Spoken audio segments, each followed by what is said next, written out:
Wake up, Germantown. I'm Ted Horrell, and it's 35 degrees on this chilly Monday, February 10th. Making news around the world this morning. Lenin's face is showing up more frequently in Russia lately. Tens of thousands of Russian citizens rallied yesterday in Moscow carrying posters of the communist leader and chanting such phrases as, "Yeltsin is a Judas." The rallies were in opposition to Russian President Boris Yeltsin and his recent reforms. The rallies were organized in part by the Russian Communist Workers' Party, the Moscow Labor Party, and the Nationalist Party. Though the demonstrators were generally peaceful, their growing numbers indicate the rising dissatisfaction with conditions in Russia. Jury deliberations are slated to begin today in the trial of former heavyweight champion Mike Tyson. The jury, which consists of 8 men and 4 women, will hear closing arguments today. If found guilty of charges of rape and sexually deviant conduct, Tyson will face up to 60 years in prison. Oak Ridge National Laboratory is being sued for $1.5 million. Charles Varnador, employed at the laboratory since 1974, filed the suit. Varnador claims he was isolated from fellow workers and was ordered to work in a room filled with radioactive material after he expressed skepticism of health and safety policies at the laboratory during a television appearance. A recent court ruling found in favor of Varnador. However, he is filing an appeal because the ruling did not address his request for $1.5 million in damages. The government contractor who runs the laboratory is also filing an appeal to try and reverse the ruling. On this day in 1899, President William McKinley signed the Treaty of Paris, ending the Spanish-American War. Also on this day in 1967, the 25th Amendment to the Constitution was ratified. This further clarified the presidential succession procedures. Rachel Hurley joins us now with school news. Rachel, I know we got some big basketball coming up. That's right, we sure do, Ted. SAD's hosting its 2nd annual basketball tournament coming up. It's going to be the 23rd of March through the 27th, and the entry fee is $40. 6 teams have already entered. Team names and colors are taken on a first-come, first-served basis. For more information, or if you're interested in refereeing in the tournament, please see Mrs. Hancock in room C212. Vocational Education, Classroom of the Future is the slogan for Vocational Education Week, February 9th through the 15th. Anyone in Mu Alpha Theta going to the state convention March 20th through the 21st must pay a $10 deposit. Please see Scott Tarbell in room 210A before February 14th. If you need any additional information, please see Mrs. Carlton. On Tuesday, February 11th, the Key Club will have a meeting in 208C. A special guest speaker will be present, so don't miss it. Also, all members who plan to go to the Hill Haven must meet at 220 in Mrs. Love's room today. Spectrum t-shirts are in and they look great. Get yours for only $10 from Mrs. Van Giesen in room 213A. Hurry though, because after February 13th, any remaining shirts will be offered for sale to the general public. And finally today, the Better Business Club will not be meeting in February. The next meeting will be held April 21st. And that's what's going on in school today, Ted. And Rachel, besides that, I know we have a new Winterfest queen for this year. We sure do. This year's Winterfest queen is Callie Calloway. Well, congratulations to Callie and all the other participants. One day a week in our special feature segment, Dr. Tim Sutherland will join us to present Teacher Talk for Germantown High School faculty, administration, and staff, as well as the students. This week, the focus of Teacher Talk is on Mrs. Ruth Fisher, the Senior Guidance Counselor. Hello and welcome to Teacher Talk. I'm Courtney Clement, and joining me on this weekly feature segment is Dr. Tim Sutherland. Dr. Sutherland, welcome to the show. Thank you. Our special guest today is Senior Guidance Counselor Ruth Fisher. Ms. Fisher recently won the award of Outstanding Senior Counselor.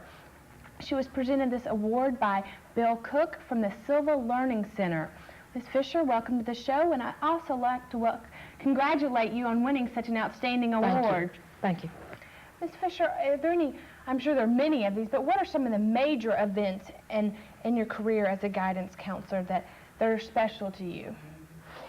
I think it's hard to single out one thing. I think the overall thing that is so meaningful to me is to see these students, and in my case, most of them are seniors when I get them, to see them come in as immature 17, 18-year-olds no idea what they want to do, no idea of really why they're here. And to see them then exit the school as seniors and to accept responsible roles, whether it be in college or into the community, and then the ones who go on to college to see the successes of those, and to know that we all had a part in helping to mold that child. I'd like to thank Ms. Fisher for joining us, and also congratulations on winning the award. Thank you. And Dr. Sutherland, thank you for joining me. And I'm Courtney Clement, and this has been Teacher Talk.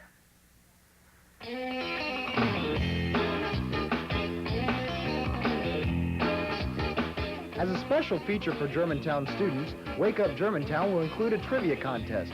Weekly winners will be eligible for the end-of-the-year grand prize drawing. If you are interested in cold, hard cash, be sure to keep a pencil and paper handy each morning, Tuesday through Friday. We'll supply the trivia question. It'll be up to you to find the answer. Use a book, use a parent, use a friend. Because if you can answer all 4 questions correctly, you could be $300 richer in May. Simply write your answers on a sheet of paper with your name, first period teacher, and phone number. Fold the sheet of paper and place it in the contest box in C Library by 2:30 on Friday. We'll draw a weekly winner from all correct answers and announce the winner each Monday. The weekly winners will be put into a drawing at the end of the year for the grand prize. Be sure you're ready tomorrow for our contest premiere. No GHS-TV staff members are eligible to participate.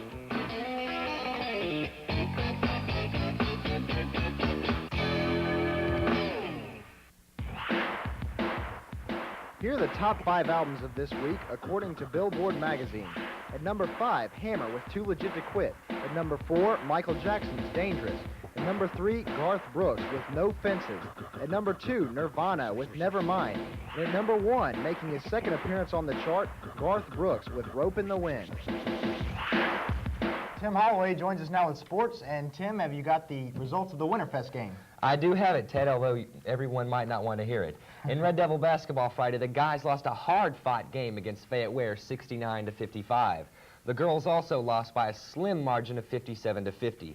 The Devils play again tomorrow night against Kirby High School. At the Region 8 wrestling tournament this weekend, Jason Straub, Eric Kerbo, Jason Pavis, Reggie Sims, and Rusty Timms each won a regional championship. These wrestlers will move on to the state tournament next weekend, along with 6 other Devils who finished well enough to advance. Any boy in grades 9 through 12 who wants to try out for the baseball team needs to meet in room 127M Annex next Thursday after school. Tryout dates and sports medical forms will be discussed. Girls tennis tryouts will be today, February 10th, after school at C.O. Franklin Park. The boys tennis team needs to make sure they go by C. Gym to get a roster and the week's schedule.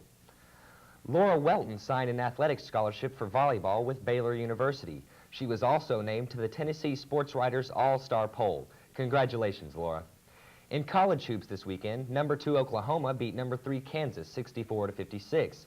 Despite 25 points and 12 rebounds from Shaquille O'Neal, LSU lost to Duke in Baton Rouge 77-67. And the Tigers of Memphis State University staged a miraculous upset over the Arkansas Razorbacks, ranked number 5. Billy Smith scored a career-high 23 points.